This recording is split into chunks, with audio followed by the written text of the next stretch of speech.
An HOA Karen tried to foreclose on my home over a simple flagpole violation, but she made a critical mistake. She had no idea that while she was playing with petty fines, I was playing with high finance and had just secretly become her new bank. Where are you watching from? Let me know in the comments below, and don't forget to subscribe if you love stories like this. Now, stick around, because I'm about to tell you the whole story. It's a masterclass in long game revenge. So, grab your popcorn, get comfortable, and let me tell you how it all went down. So, a little backstory on me. I work in a pretty niche area of finance. Specifically, I buy and manage distressed debt, which includes residential mortgages. It's a weird gig, I know, but it pays the bills and has taught me a lot about the fine print of the financial world. A few years ago, after a particularly good run, I decided to buy a home in what I thought was a perfect, quiet, suburban neighborhood. It was the whole dream. White picket fence, a big yard for a dog I planned to get. The works. It was my slice of peace away from the chaos of the market. You see, my job makes me a bit of a financial wizard. I deal with the very guts of the banking system for a living. This isn't just a job title, it's my superpower. It's a deep, intimate knowledge of foreclosure law and mortgage contracts. This little detail is the loaded gun on the mantelpiece, and you just know it's going to go off. I was looking for peace and quiet, but I had accidentally moved into a war zone. I just didn't know it yet. As I was setting up my would-be paradise, I did my due diligence. I found the perfect spot. But there was one tiny, little red flag that I, like so many of us, decided to ignore for the sake of a nice backyard. The only downside, I thought at the time, was the homeowners association. I'm generally allergic to HOAs, having heard horror stories from friends and online, but I read through the covenants before I bought the place, and the rules seemed fairly standard and, dare I say, reasonable. They covered the basics. Keep your lawn mowed, don't leave trash everywhere, don't paint your house neon pink, you know, the usual stuff to maintain property values. I figured, I'm a quiet, single guy. I keep to myself, and I'm neat. How bad could it be? For the first year, it was absolute bliss. It was everything I'd hoped for. My neighbors were friendly, the neighborhood was quiet, and the HOA was completely silent. I didn't get a single letter or notice. I thought I had found the one mythical good HOA. Oh, the naivete. It's almost painful to admit, isn't it? The one mythical good HOA. That's like saying you found a unicorn that also does your taxes. It doesn't exist. An HOA is a sleeping dragon.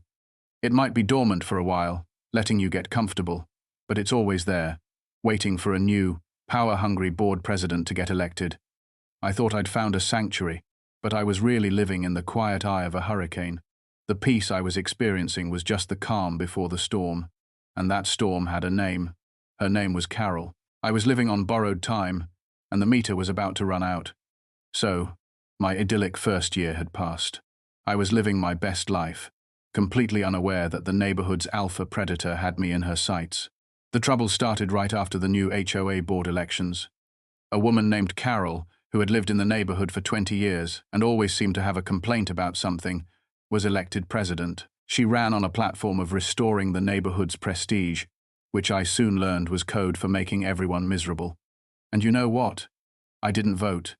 I know, my mistake. I figured it didn't matter, but it did.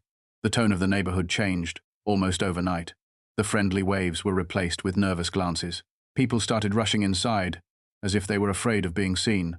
I later found out from a neighbor that Carol had a reputation. She was a notorious busybody, but without the power of the presidency, she was just a crank. Now, she was a crank with authority, and she was eager to use it. So there you have it. The villain had been crowned. A power vacuum was filled by the one person who should never, ever be given power. It's a tale as old as time. The person who wants power the most is always the one who is least suited to wield it. And Carol, with her platform of restoring prestige, was a classic example. She didn't want to make the neighborhood better. She wanted to control it. My sin wasn't having a messy yard. My sin was being happy and unassuming, which to a person like Carol is like a red flag to a bull. She needed a target to make an example of, to solidify her new reign of terror. And I, with my blissful ignorance, was the perfect candidate.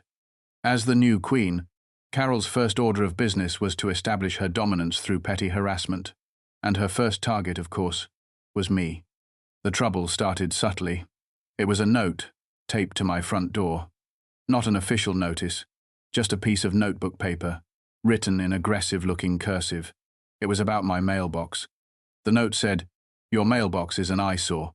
The paint is faded and brings down the look of the entire street. Please rectify this immediately." I was a bit taken aback. I went out and looked at my mailbox. It was a standard, black, metal mailbox. It had been there since the house was built. Was the paint a little faded? I guess, if you stared at it from 6 inches away. My first instinct was to be annoyed, but then I thought, it's a $5 can of spray paint and 10 minutes of my time. It's a stupid battle to fight.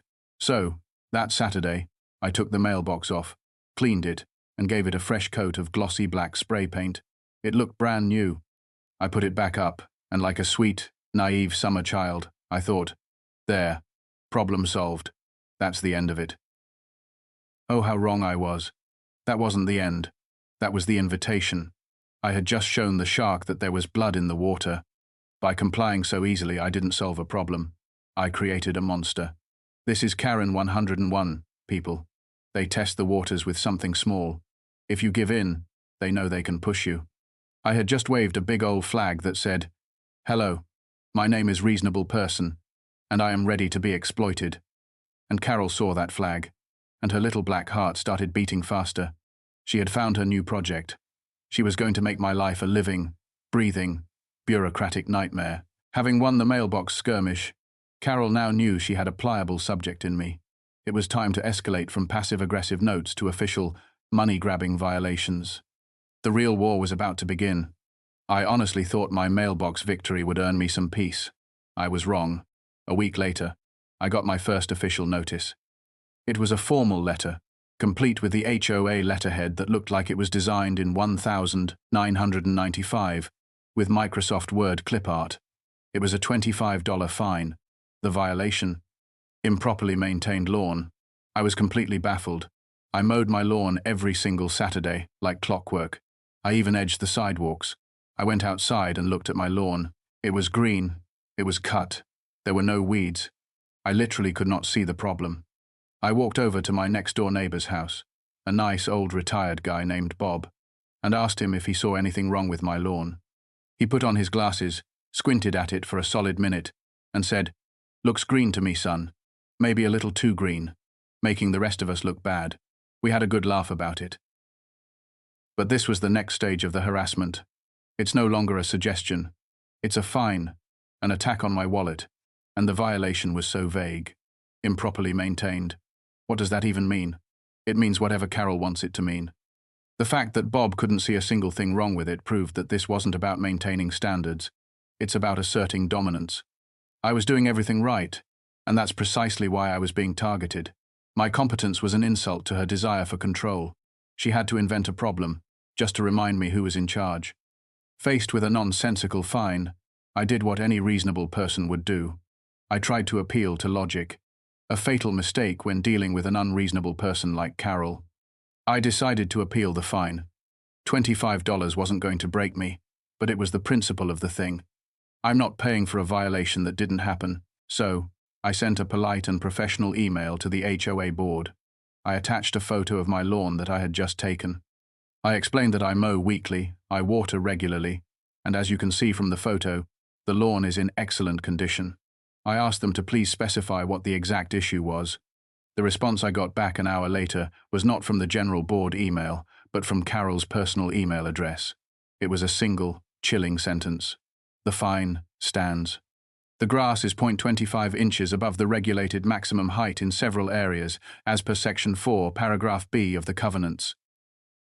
Wow. Just wow. 0.25 inches. A quarter of an inch. She measured my grass. This woman, the president of the Homeowners Association, went onto my private property with a ruler and measured my individual blades of grass. That is a level of obsessive, psychopathic behavior that is genuinely frightening, and the sheer audacity of her response, just the cold, dead, bureaucratic hand of tyranny. The fine stands. She was trying to give her insanity the veneer of legality. I'm not crazy, I'm just enforcing the rules. But the rules were never meant to be interpreted by someone with a microscopic lens and a pathological need for control. This was the moment I should have realized that I was not dealing with a rational human being. I was dealing with a monster armed with a ruler and a rulebook. At this point, I was moving from annoyed to genuinely concerned. I realized that Carol wasn't just a stickler for the rules. She was actively hunting for infractions on my property. The game had changed. I was just stunned. The fact that she had come onto my property to measure my grass was a huge violation of my privacy. But I knew the HOA covenants probably had some clause allowing inspections. It was the sheer, mind-boggling pettiness of it, a quarter of an inch.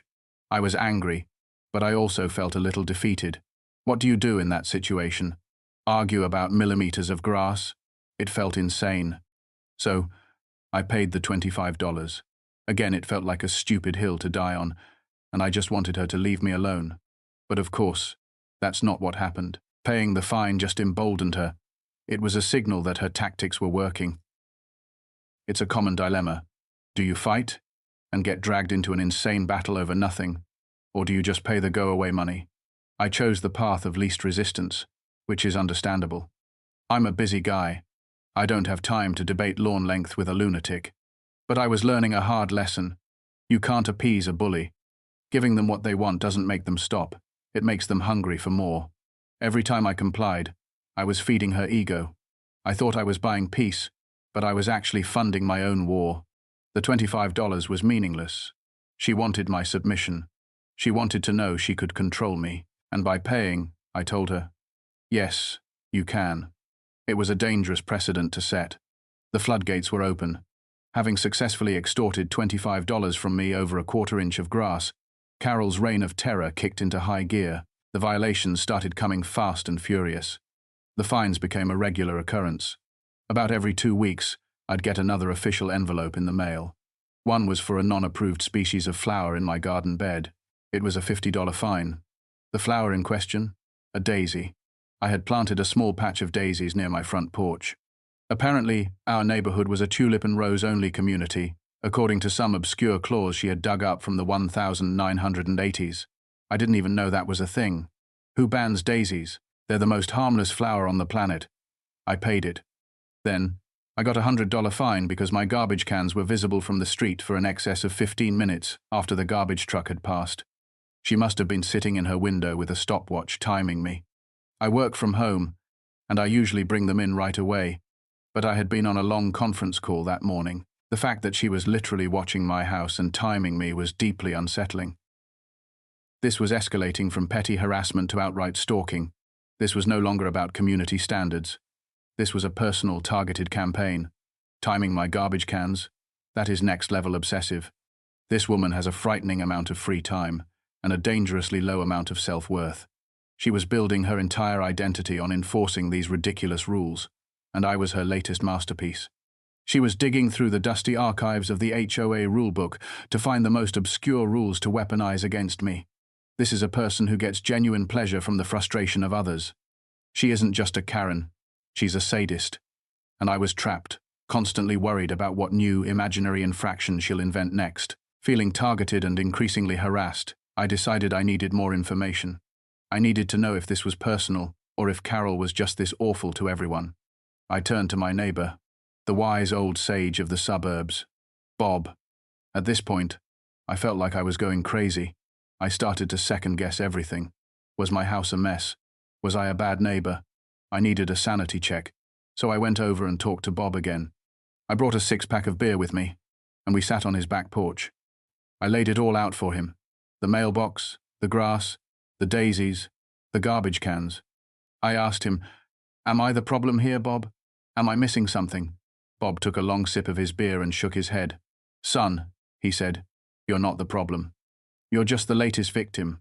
Carol does this every year. It's like a sport for her.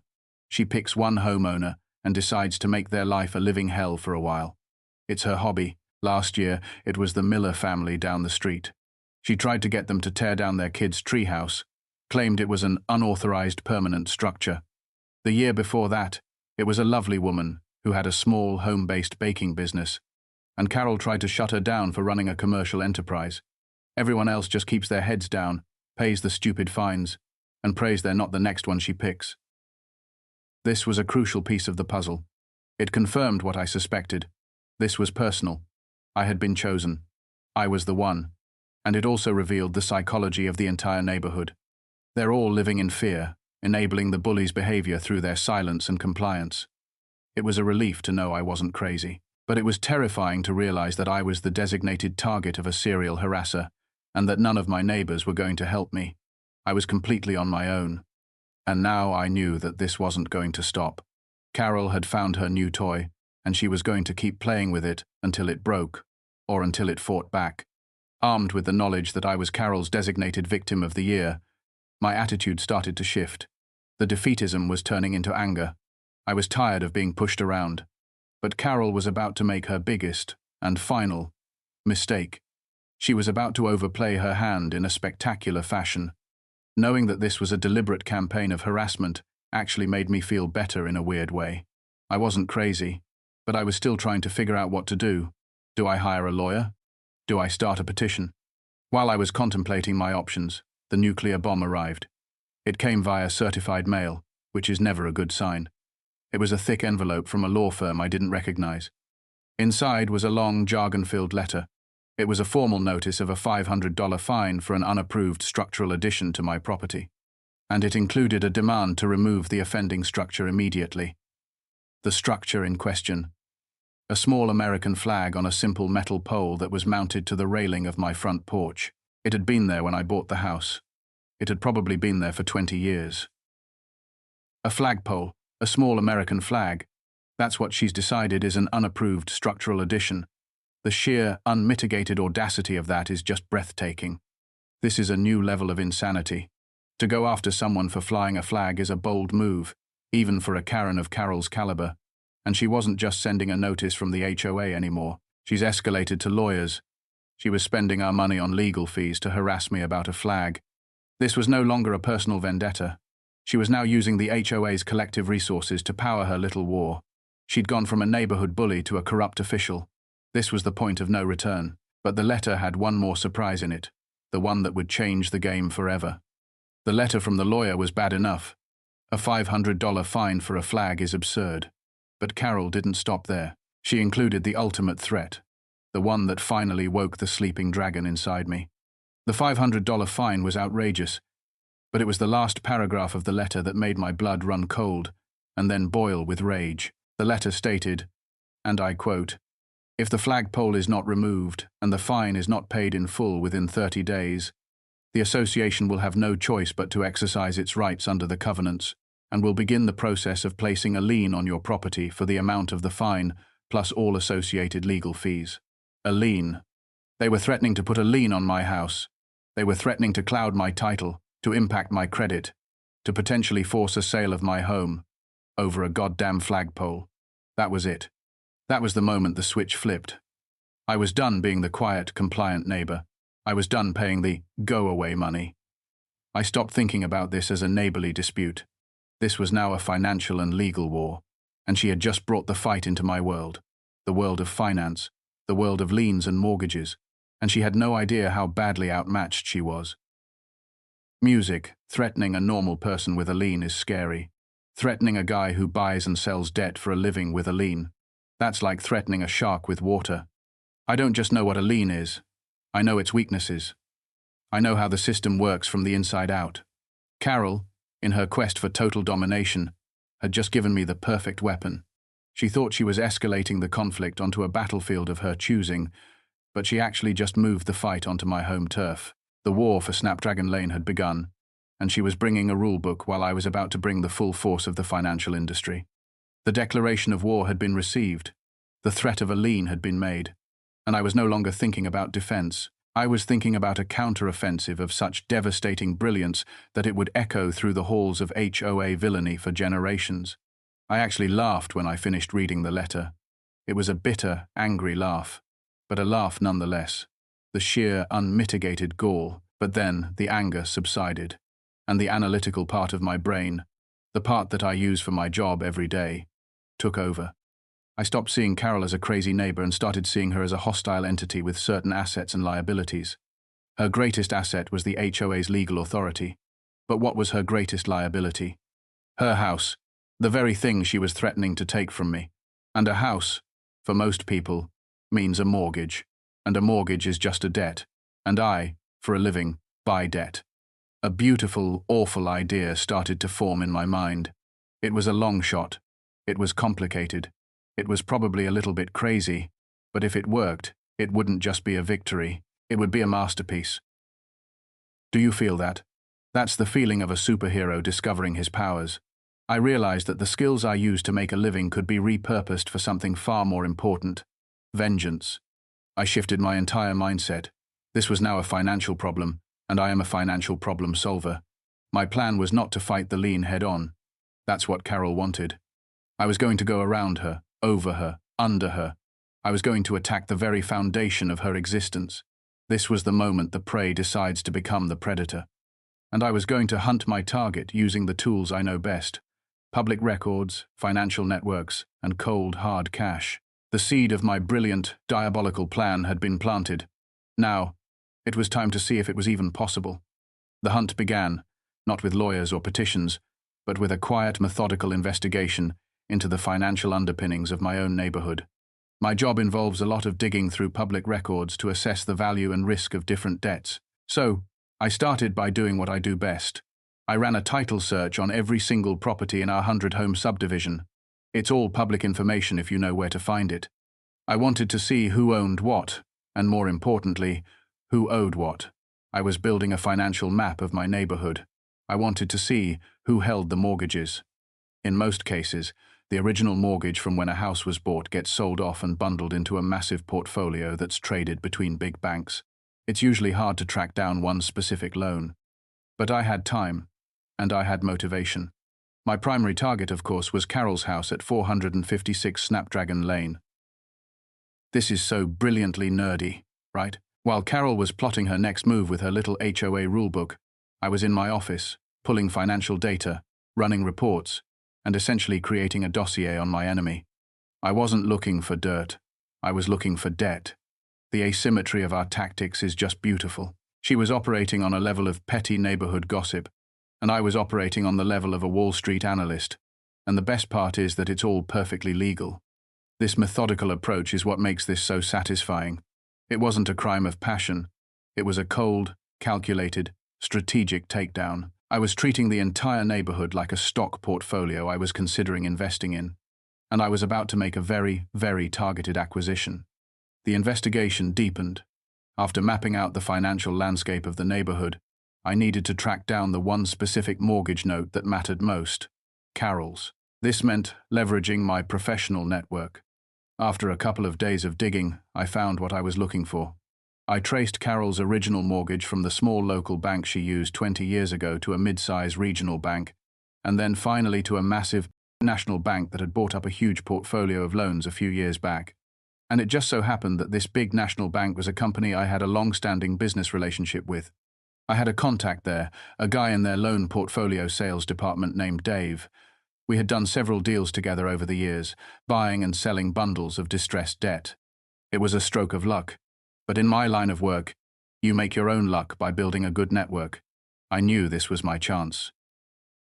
The pieces were starting to fall into place. It's one thing to know who owns the debt. It's another thing entirely to have a direct line to the person who can sell it to you. This is where my professional life gave me an almost unfair advantage. A normal person would hit a brick wall right here. But for me, it was just a phone call to a guy named Dave.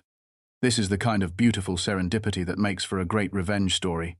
Carol was messing with a man who has the financial industry on speed dial. She was so far out of her league, she wasn't even playing the same sport. She was playing badminton, and I was the general of an army.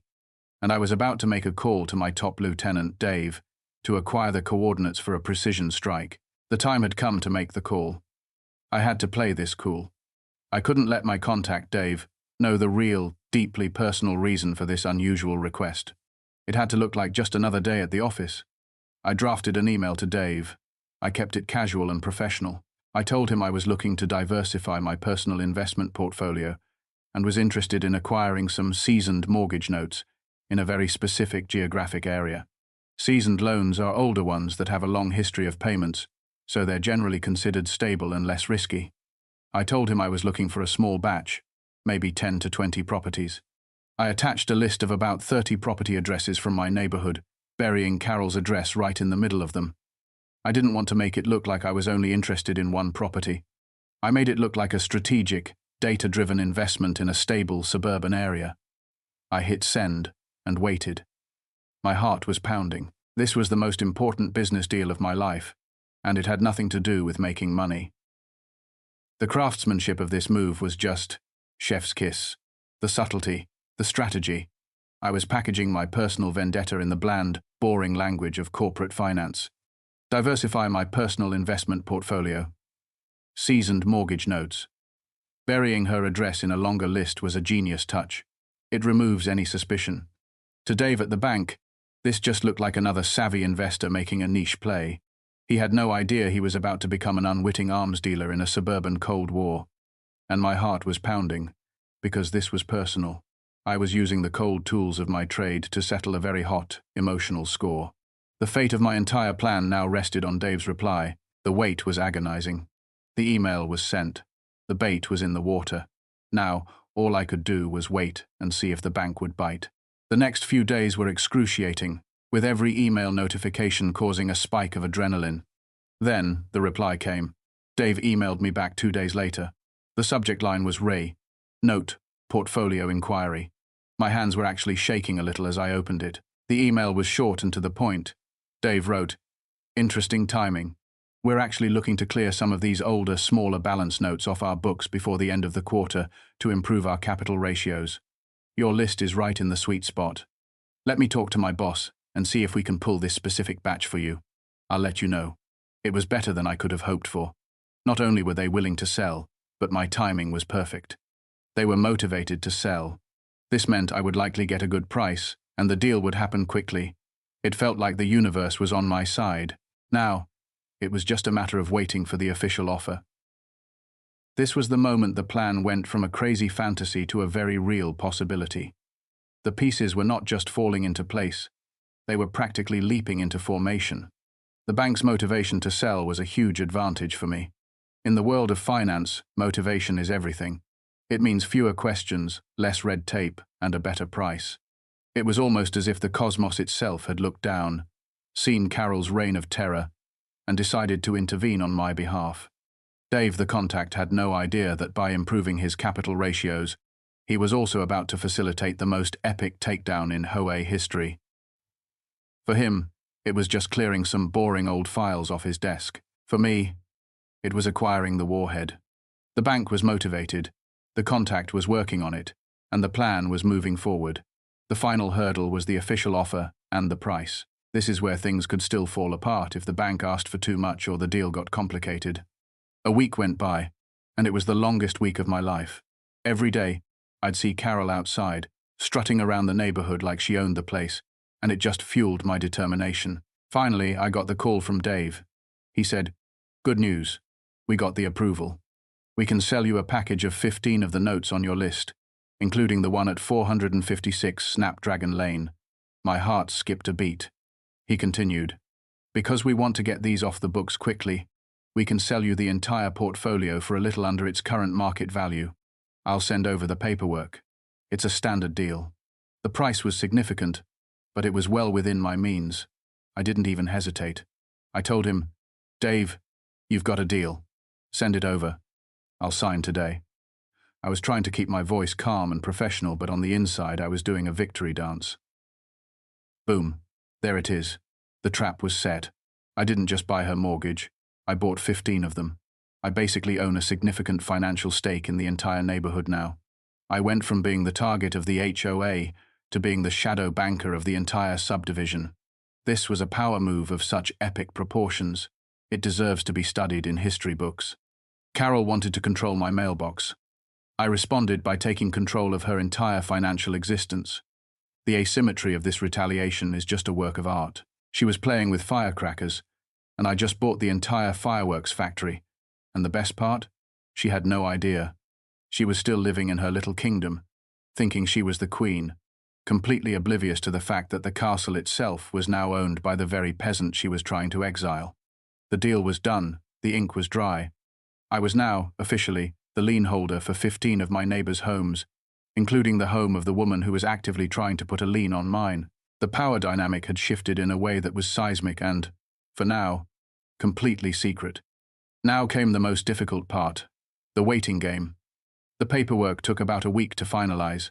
I signed everything, transferred the funds, and just like that, I was the owner of a multi-million-dollar portfolio of my own neighbor's debt. It was a surreal feeling.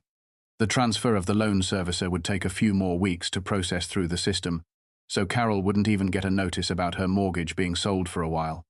And even when she did, the notice would just list the name of my LLC, which is intentionally vague. She wouldn't know it was me. This gave me a window of time to think. It gave me a chance to plan my next move.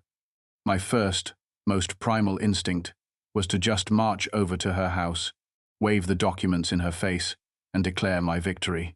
But I knew that wouldn't be as satisfying. It was too quick, too easy.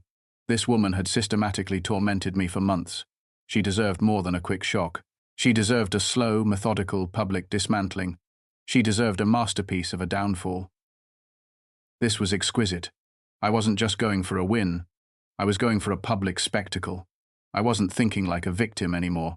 I was thinking like a predator.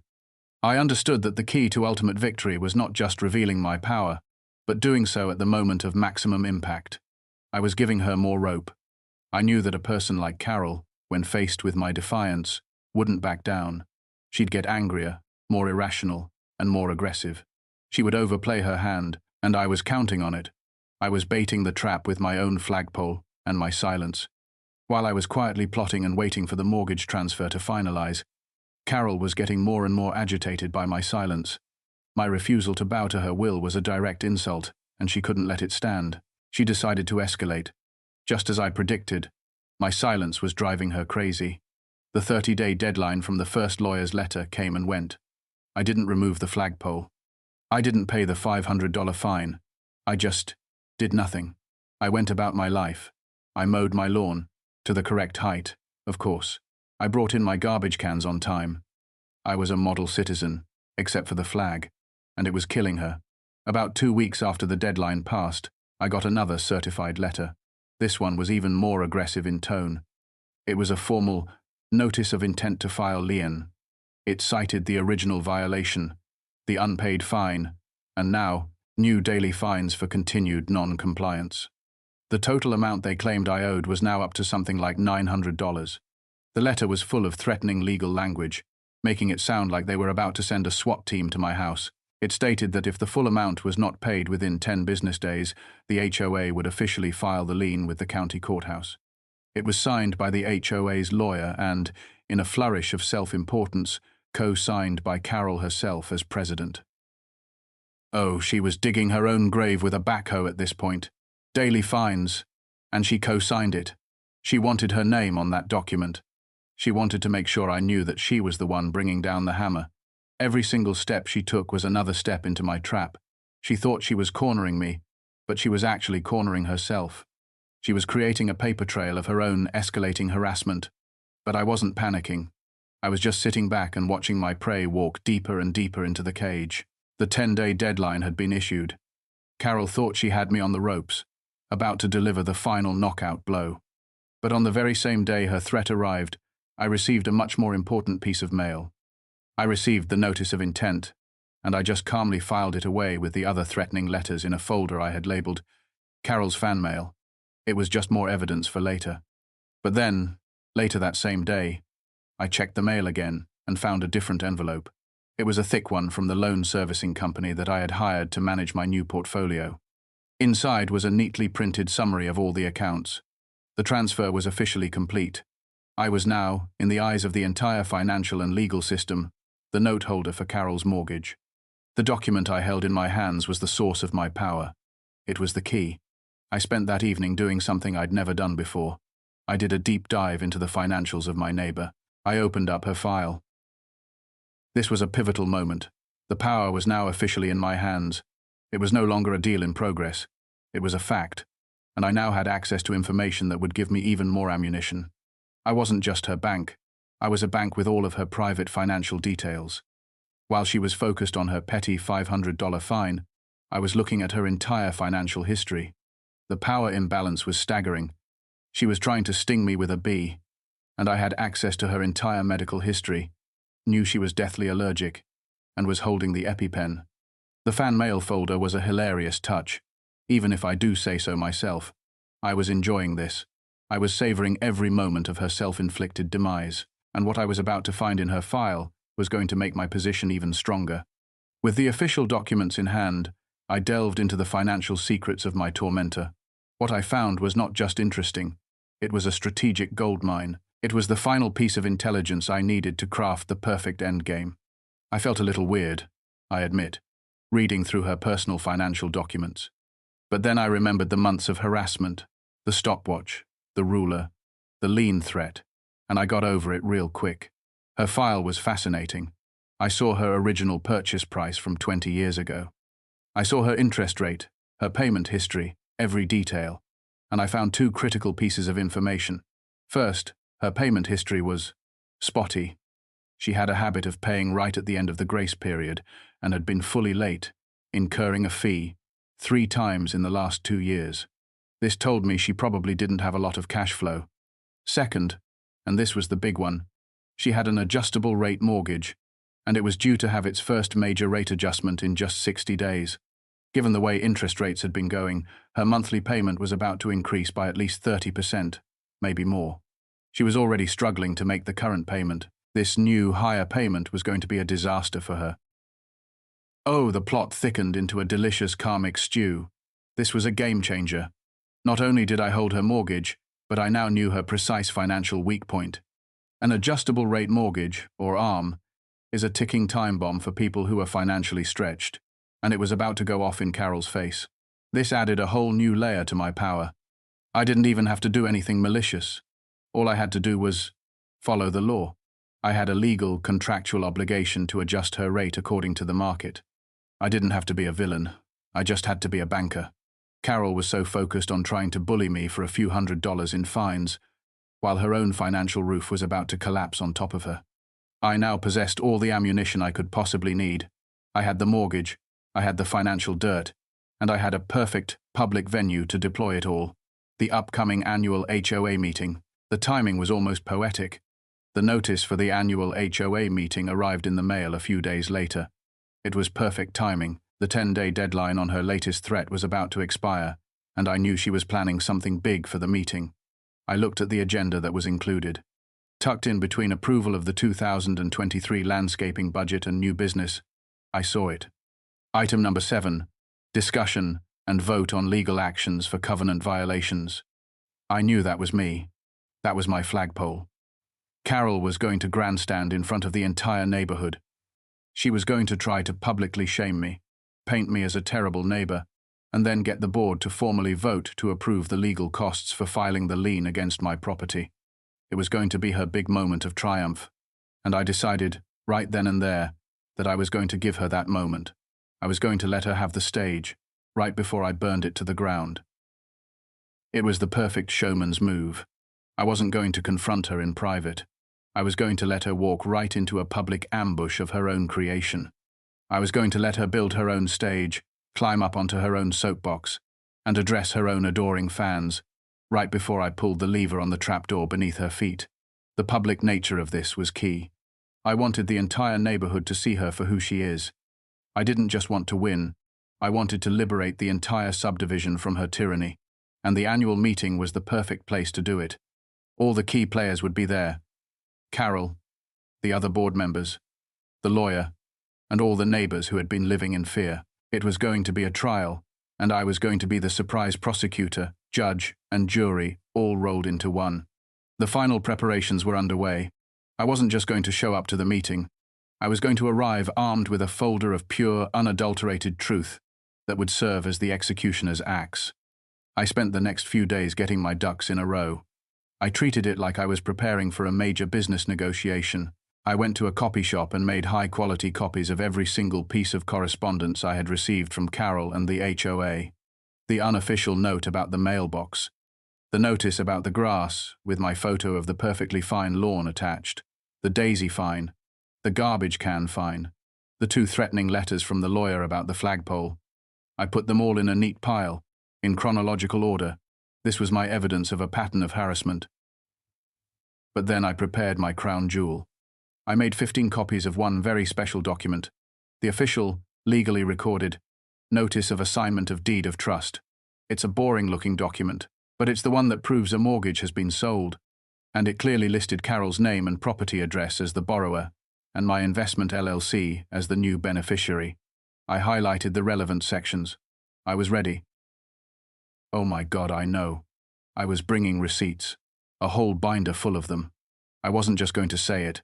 I was going to prove it, with official documents, in front of everyone. This level of preparation was frankly terrifying, and I was so here for it. I was walking into that meeting like a lawyer, walking into the Supreme Court for his closing argument. The 15 copies were the masterstroke. It meant I wasn't just showing it to the board. I was planning to distribute it. I was planning to publish the news of her downfall to the entire community. Carol thought this meeting was her coronation. It was actually going to be her execution, and I had printed out the programs for everyone to read along. The night of the meeting had arrived. The stage was set in the bland beige meeting room of the local community centre. The air was thick with the scent of stale coffee and suburban ennui. Little did the attendees know, they were about to witness the greatest HOA meeting in human history. I walked into the community centre meeting room about 5 minutes before it was scheduled to start and took a seat in the back row. The room was filled with about 30 of my neighbours, most of them looking bored and like they'd rather be anywhere else. Carol was at the front, sitting at a long folding table with the other 4 members of the board. She was wearing a red power blazer and had a smug, self-satisfied look on her face. She was practically vibrating with anticipation.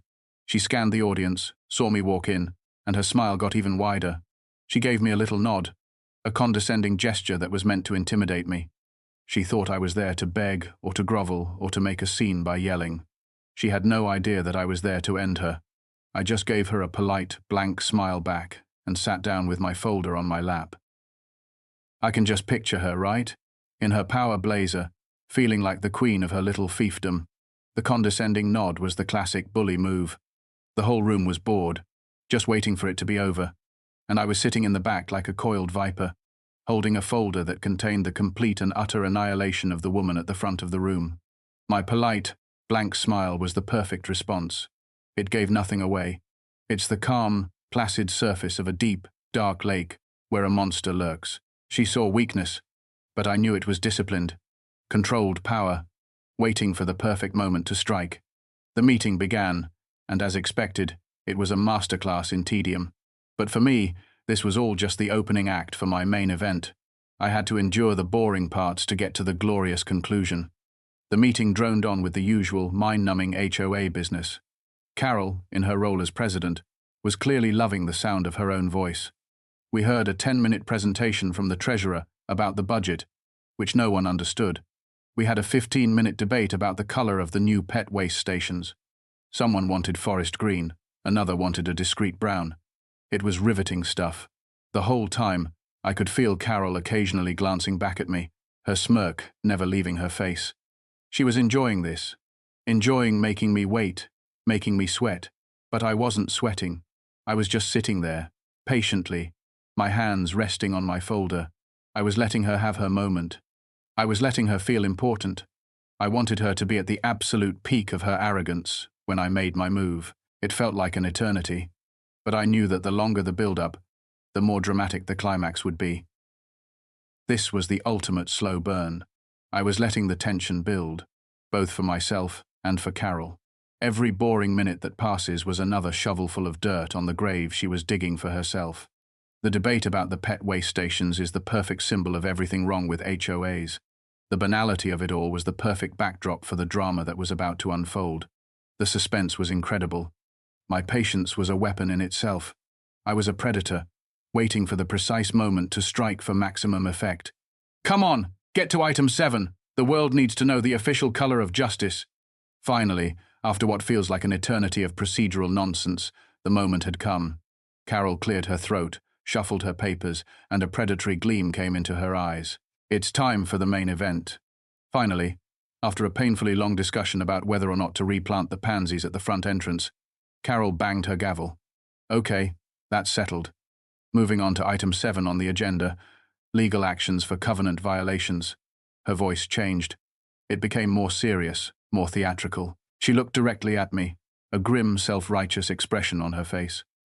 As you all know, she began, addressing the room but looking at me, we on the board take our duty to uphold the standards of this community very, very seriously. It is our solemn responsibility to ensure that this neighborhood remains a pleasant and uniform place to live for everyone. Our property values depend on it. She was loving this. She was on her soapbox, playing the part of the righteous leader protecting her flock from the big bad wolf with a flagpole. The theatrics of it all. Our solemn responsibility, pleasant and uniform. That's code for boring and under my complete control.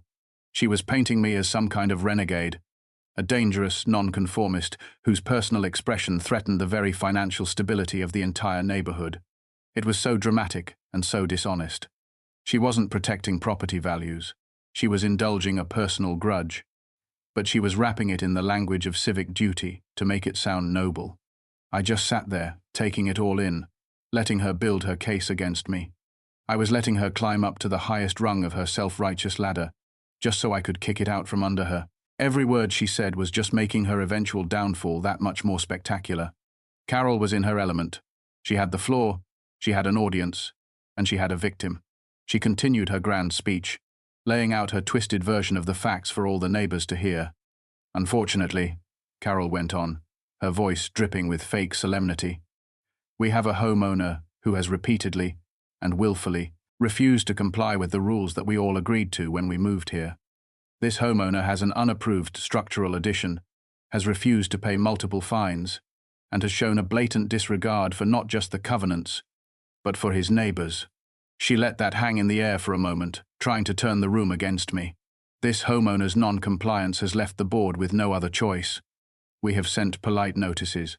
We have sent formal letters from our attorney.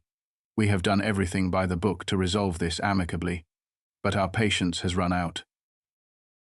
The lies, the manipulation, willfully refused to comply, blatant disregard for his neighbors. She was painting me as a monster, a menace to the community. And resolve this amicably? She went from a rude note about a mailbox to a lien threat from a lawyer. There was nothing amicable about her approach, ever. This was a masterclass in twisting reality to fit your own narrative. She was creating a story where she was the long-suffering hero, forced into action by a lawless villain. She thought she was building a consensus, but all she was really doing was creating a very public record of her own malice and dishonesty. Each lie she told was another bar in the cage. She didn't realize she was building around herself. Her monologue was almost over, and then it would be my turn to speak. The climax of Carol's speech was at hand. She's laid the groundwork, portrayed me as a villain, and now she was going in for the kill. She made her formal motion, the very reason for this public spectacle. Therefore, she said, her voice ringing with authority, the board is now asking for a formal vote to authorize the expenditure of HOA funds to place a lien on the property at 123 Oak Street. She finally said my address out loud for everyone to hear. This will unfortunately cost the association several $1,000s in legal fees, an expense caused entirely by this one homeowner's stubbornness, but we feel it is a necessary expense to protect the value and integrity of our community. She looked around the room, making eye contact with the other homeowners, trying to get them on her side. Then she turned her eyes back to me. She gave me that venomous, triumphant smirk again and said, "Now, before we vote, does the homeowner at 123 Oak Street have anything to say for himself?" And there it was, the invitation, the fatal mistake. Do you have anything to say for yourself? Oh, Carol, you have no idea. You think you've just checkmated me. But you've actually just asked the hangman to test the gallows on you. The hubris was staggering. She even threw in the bit about how it would cost the association money trying to turn the other homeowners against me. Look what he's making us do. He's costing you money because he won't take down a little flag. It's a classic bully tactic. And now, she had given me the floor. The entire room was looking at me. Carol was looking at me with that smug, punchable smirk. The silence hung in the air. This was it. Showtime. What I said next would change the entire dynamic of this neighborhood forever. The room was silent. All eyes were on me. Carol was smirking, expecting me to launch into a futile defense of my flagpole or to argue about the fairness of the fines. She was not prepared for what was about to happen, not even in her wildest, most paranoid dreams. I stood up slowly. I didn't rush. I picked up my folder from my lap and held it in my hand. I let the silence hang in the air for a good 5 seconds, just looking at her. Then I said, "Yes, Carol, I do have something to say. Thank you for the opportunity." My voice was calm, even. I walked from the back of the room up the center aisle, right towards the board's table. I could feel everyone's eyes on me. It was dead quiet. I didn't look at the other board members. I didn't look at the audience. I looked directly at Carol, and I did not break eye contact. The smirk on her face started to fade a little, replaced by a look of confusion. This wasn't the reaction she was expecting. It was pure cinematic gold, right? The slow stand, the deliberate walk, the folder in my hand. I was commanding the entire room without raising my voice. I was not defensive. I was not angry. I was deadly calm. It's the kind of calm that precedes a massive storm. My control of the moment was absolute. By not yelling or getting emotional, I was already winning. I was presenting myself as the rational adult in the room, and by walking right up to her, I was seizing control of the physical space. Carol's confusion was the first crack in her armor. She was prepared for a fight, but she wasn't prepared for this cold, calculated, and completely confident approach. I reached the front of the room. I was standing directly before the board, my gaze locked on Carol. I had the floor, and I was going to use it to systematically dismantle her entire world. "First," I said, my voice still quiet and even, "I'd like to address the issue of the lien on my property. You are correct that I have refused to pay the fines. I have refused because the fines are baseless, trivial, and the clear result of a personal harassment campaign, which I have meticulously documented right here." I patted the folder. "But that's a matter for another time, perhaps for a lawsuit of my own. The more pressing issue for the board to consider tonight is the legal and financial wisdom of filing this lien at all." I paused again, letting that sink in. I was no longer defending myself. I was advising them. I saw a couple of the other board members shift uncomfortably in their seats. What a power move. I didn't just deny the accusations, I dismissed them as irrelevant and simultaneously threatened a countersuit. A lawsuit of my own. Two can play the legal game, Carol. I was showing her and the rest of the board that I wasn't an intimidated homeowner. I was a serious opponent. And then I pivoted beautifully. I reframed the entire discussion. It wasn't about whether I broke the rules anymore. It was about whether the board was making a smart financial and legal decision. I was speaking their language. I was appealing to their fiduciary duty as board members, a duty that Carol had been ignoring in favor of her personal vendetta. I was planting a seed of doubt in their minds. I was subtly telling them, "Carol is leading you into a legal and financial trap. Are you sure you want to follow her?" I continued to lay the foundation for my reveal, speaking in the cold, hard language of finance and law. I wasn't arguing about feelings or fairness. I was giving the board a lesson in liability. "You see, Carol, and members of the board," I said, "in order to place a lien on a property, you have to have a legal standing. And while the HOA covenants might give you that standing, there's something in finance called a lien hierarchy. It's very important. A first mortgage lien, the one from the bank, typically takes precedence over almost everything else. It's the most senior and most powerful lien on a property. The holder of that first mortgage has a very, very strong interest in the property and doesn't look kindly on other entities, like an HOA, trying to cloud the title with junior liens, especially frivolous ones. It can complicate things. It can get messy. Are you all following me so far?" Carol was just staring at me, her mouth slightly open. The smugness was completely gone, replaced with a dawning look of horror. She didn't know where this was going, but she knew it was bad. The other board members were looking at each other, confused. The HOA lawyer was leaning forward, listening intently. I was giving them a free seminar on real estate law, and they were all my unwilling students. I was asserting my expertise in the very arena they tried to use against me. The lawyer's reaction was key. The lawyer knew that what I was saying was true. I was laying a legal trap for them, showing them that the path Carol was leading them down was fraught with peril they didn't understand. I wasn't just making a point. I was establishing my credibility as an expert. So when I delivered the final blow, they'd know I wasn't bluffing. The trap was sprung. The legal framework had been laid. The audience was confused but captivated. Now it was time for the final piece of the puzzle, the one that would blow Carol's world apart and change everything. Good, I said, seeing I had their attention, because I think it's incredibly important for the board and for all the homeowners here tonight to be fully transparent about any potential, and I mean massive, conflicts of interest when we're talking about spending the association's money on legal action. I finally opened my folder. I pulled out one of the highlighted documents. So, while we're discussing the matter of the HOA filing a lien on my house, I continued, my voice dropping a little for dramatic effect, I feel I have a professional and, frankly, a personal duty to disclose a recent financial transaction that directly impacts our esteemed president. I held the sheet of paper up for them all to see. This is a notice of mortgage assignment. It confirms that as of 2 weeks ago, the mortgage note for the property at 456 Snapdragon Lane.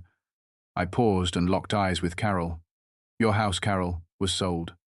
It was sold by the bank to a private investment LLC. I then slid the paper across the table right in front of her, so she could read her own name on it. And I own that LLC. So, you see, this is a bit awkward. The HOA, at your direction, is trying to file a junior lien on my house for $900. Meanwhile, I, your friendly neighbor, am the primary lien holder on your house for over $200,000. I am, for all intents and purposes, your bank. Silence, then chaos.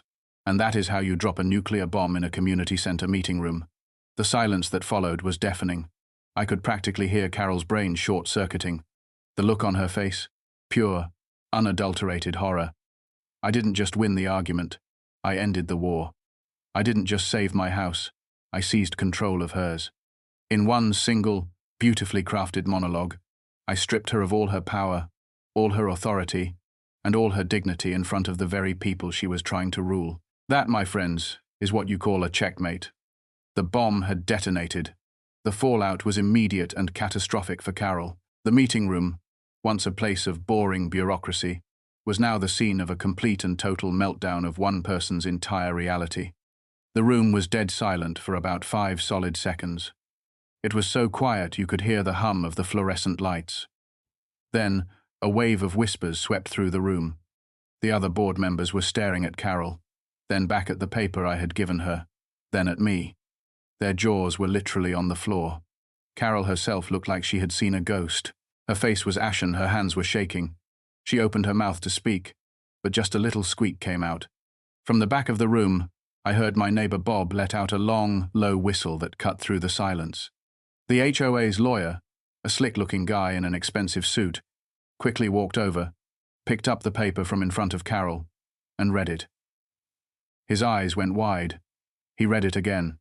He looked at me, then at Carol, and just gave a tiny, almost imperceptible shake of his head, as if to say, "We're done here. It's over."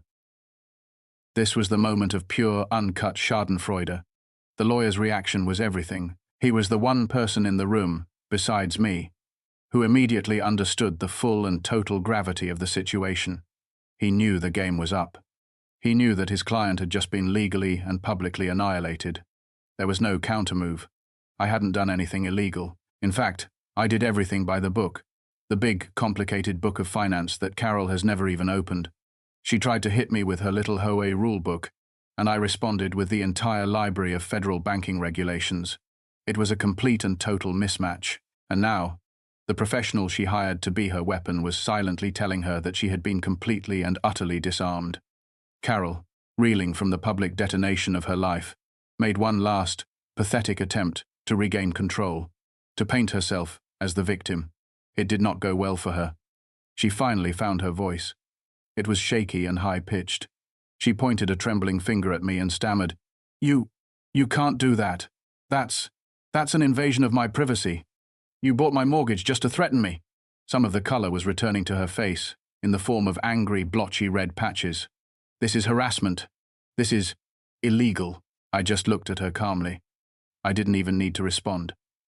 The lawyer stepped forward and put a hand on her shoulder. He said, in a low voice meant only for her but that everyone in the silent room could hear, "Carol, Be quiet. Nothing he has done is illegal. Mortgage debt is a traded asset.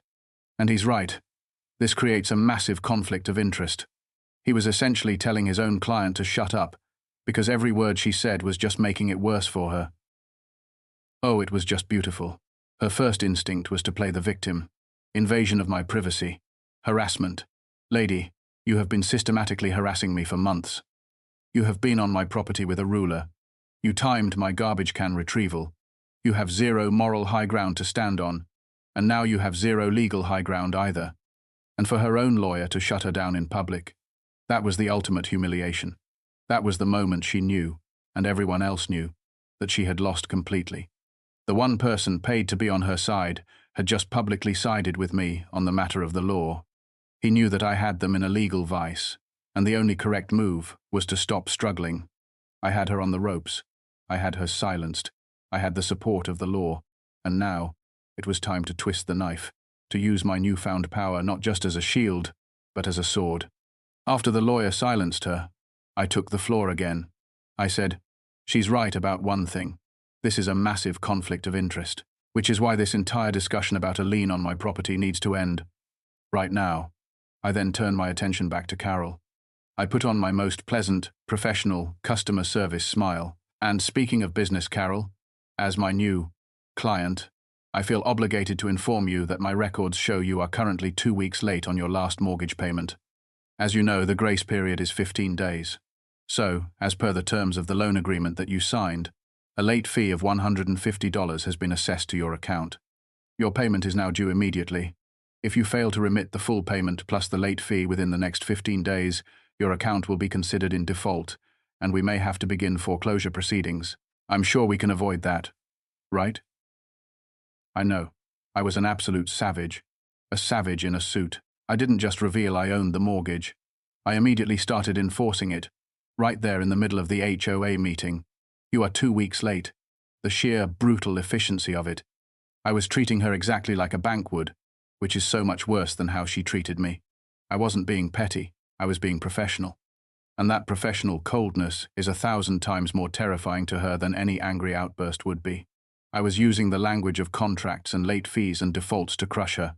And I did it with a smile. The tables have not just turned, they have been flipped over, set on fire, and thrown out the window. The room was in stunned silence.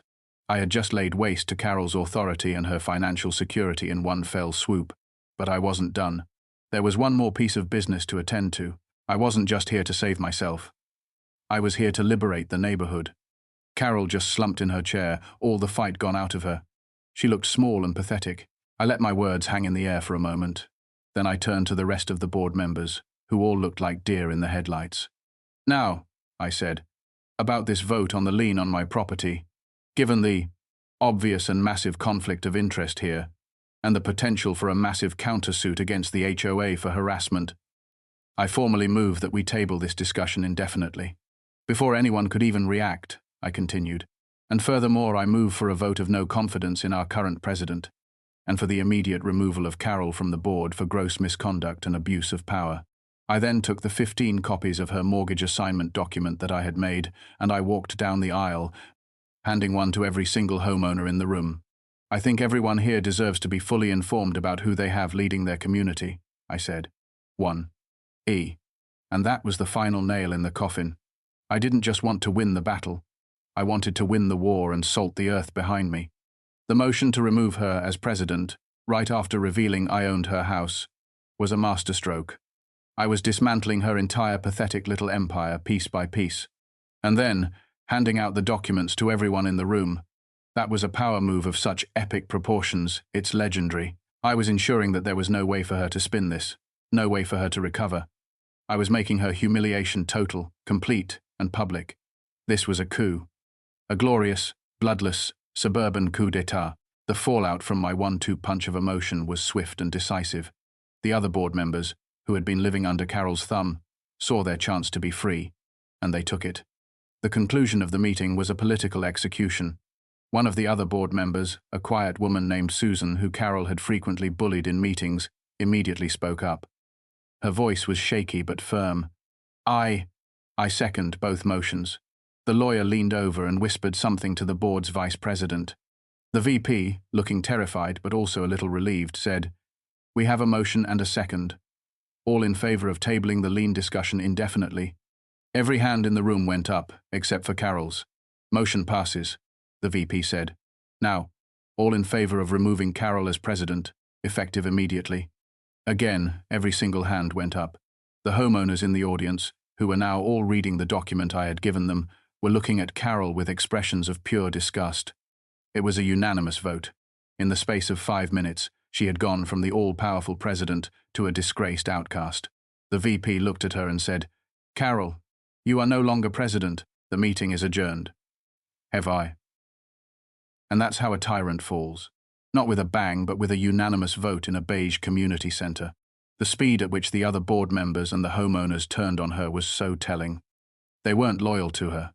They were afraid of her. The moment someone with real power stood up to her and exposed her, her entire support structure collapsed like a house of cards. She ruled by fear, and the moment the fear was gone, all that was left was contempt.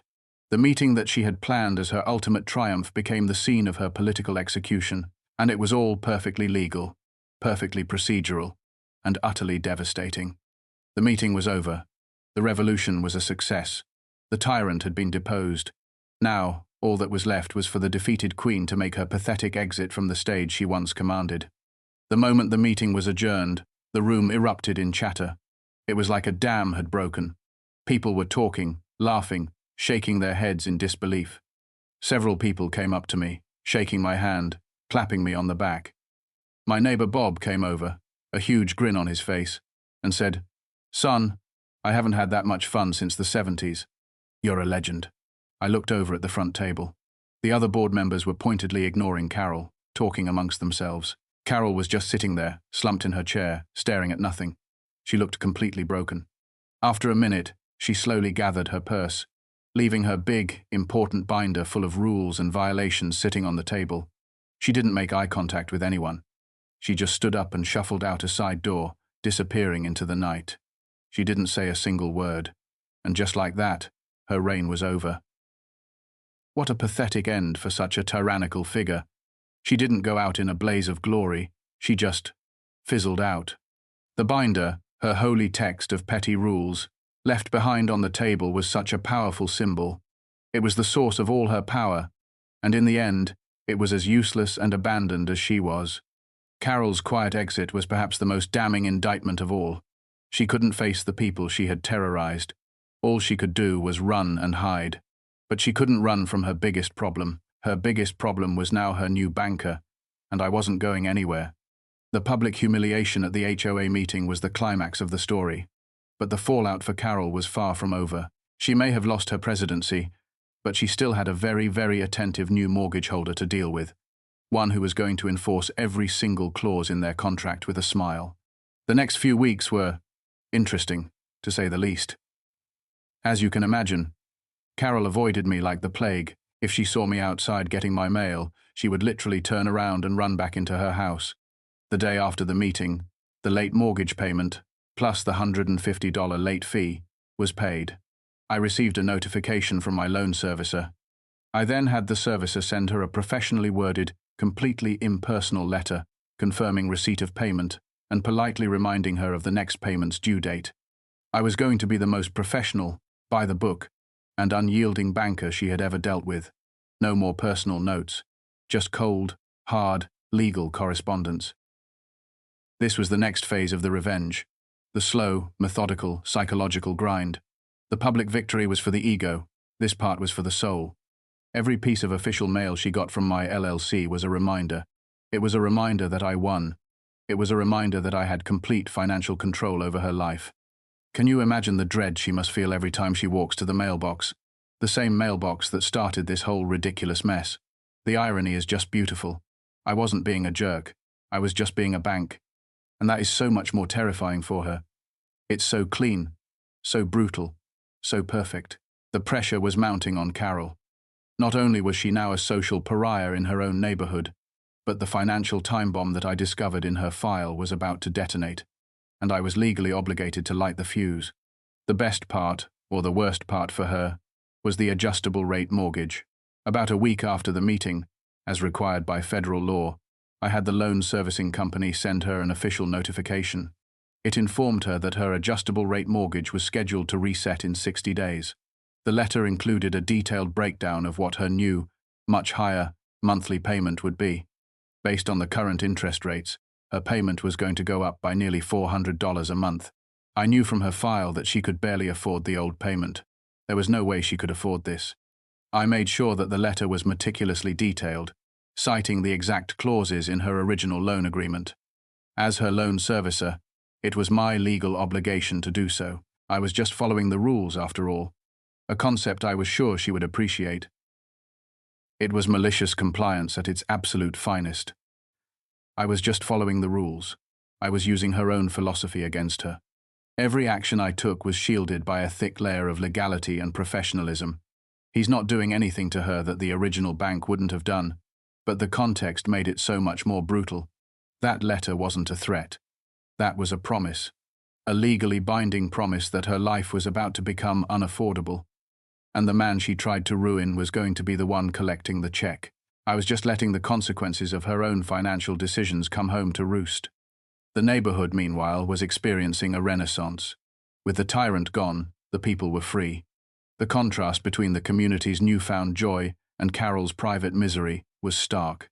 The change in the neighborhood was almost immediate. It was like in The Wizard of Oz, when the house falls on the witch. People started emerging from their homes, smiling. The next weekend, the Miller family, the ones Carol had harassed over a treehouse, started building a new, even bigger one. Someone planted a whole garden full of daisies right by the entrance to the subdivision. A kid put up a basketball hoop, and you could hear them playing in the evenings. It was wonderful. The fear was gone. The new HOA board, led by my neighbor Bob, who was reluctantly elected president, basically voted to make the HOA dormant. They would still collect dues to mow the common areas, but they weren't going to enforce any of the petty aesthetic rules. We were free. Meanwhile, I'd hear through the grapevine that Carol was becoming a ghost. She never came outside. People saw her car leave for groceries, and that was it. She was a prisoner in the very house she was about to lose. This is the wholesome part of the revenge story. The part where the good guys actually win and things get better for everyone. Except the villain, of course. My actions had a positive, lasting impact on my entire community. I broke the cycle of fear. I toppled the dictator, and now the people had their freedom back. The juxtaposition was beautiful. She wanted to create a pleasant and uniform neighborhood through fear and control. Instead, I had created a genuinely pleasant neighborhood through an act of righteous, financial warfare. The final act of Carol's downfall was at hand. The new, higher mortgage payment was due, and as I suspected, she simply couldn't handle it. The final, formal steps of the process began. The month her new, higher mortgage payment was due, the date came and went. The payment was not made. It was 3 days late, then a week. Then the 15-day grace period expired. My loan servicer sent her the standard, late payment notice. Still nothing. On the 16th day, as required by law and the terms of her loan, I instructed the servicer to send her a formal notice of intent to foreclose. It was a thick, terrifying legal document that gave her 30 days to either pay the full past due amount or the foreclosure process would begin. It was the exact same threat she had used against me, but this time it was real. It was for thousands of dollars, and it had the full weight of the financial system behind it. I almost felt bad for her, almost. And there's the other shoe, dropping with the force of a meteor, a notice of intent to foreclose. The parallels are just exquisite. It's the perfect, karmic bookend to the entire story. She started this war by threatening my home over a petty fine, and now I was ending the war by threatening her home over a legitimate, contractual debt. That little moment of hesitation, I almost felt bad for her, almost, is so human. I take no joy in her suffering, but I recognize the justice of it. I wasn't doing this out of spite anymore. I was just a businessman concluding a transaction. She defaulted on a loan, and I was following the legal procedure. The foreclosure notice was the final nail in the coffin. There was no escape. Carol, the once feared tyrant of the cul-de-sac, was now facing the very real, very imminent prospect of losing her home, and I was the one holding all the cards. She never responded to the foreclosure notice. I don't think she could. Instead, about a week after the notice was sent, A for sale sign went up in her front yard. It was one of those cheap, quick sale signs. A real estate agent I knew called me, knowing I was the lien holder, and told me the owner was in a distressed financial situation and needed to sell as fast as possible to avoid foreclosure. The house was on the market for less than a month. It sold for a low price to a house flipper. One Saturday morning, I saw them. Carol and her husband, packing up a small U-Haul in the dark, before the sun came up, like they were ashamed to be seen. They were gone by the time the rest of the neighborhood woke up. I never saw or heard from her again. What a perfect, pathetic ending for her. She didn't even fight. She just ran away. She ran away from the mess she created, packing up her life in the dead of night to avoid the gazes of the neighbors she once ruled. The shame must have been overwhelming. And in the end, her prized home, the source of her status, was sold cheap to a flipper. She lost everything: her power, her reputation, and her house. It was a complete and total defeat. I didn't even have to foreclose. The threat was enough. I won so decisively that my opponent simply surrendered and fled the battlefield. It was the ultimate victory. I didn't just get justice. I erased my problem completely. My story concludes with a final, satisfying update. The villain is gone, peace has been restored, and I can finally enjoy the quiet life I always wanted. The new family that eventually bought the renovated house is wonderful. They have 2 young kids and a golden retriever. The first thing they did when they moved in? They put up a new, even bigger American flag on the front porch. It's still there today. As for the HOA, with Carol gone and Bob in charge, it's a completely different organization. We have 1 meeting a year, it lasts about 15 minutes, and we approve the landscaping budget. That's it. The neighborhood is more beautiful and friendly than ever. I still hold the mortgages for about a dozen homes in the neighborhood, but I just act as a silent, benevolent financial partner. No one even knows it's me. My life is quiet again. My lawn is probably a 1/4 inch too long right now, and my daisies are blooming, and I honestly could not care less. What a perfect ending. The new family putting up a flag is the ultimate symbol of my victory. The evil has been vanquished and replaced with something wholesome and good. I didn't just get revenge. I literally improved my entire community. And that final line, my lawn is probably a 1/4 inch too long right now, and I honestly could not care less. That is the taste of sweet, sweet victory. I won the freedom to not care about the petty nonsense that this woman tried to ruin my life with. And that, my friends, is the best and most profound revenge of all. What a story. An absolute 10 out of 10 masterpiece, if I do say so myself. All right. How amazing was that? My slow burn revenge that was so well planned, so methodical, and so completely devastating. It's my modern-day epic poem.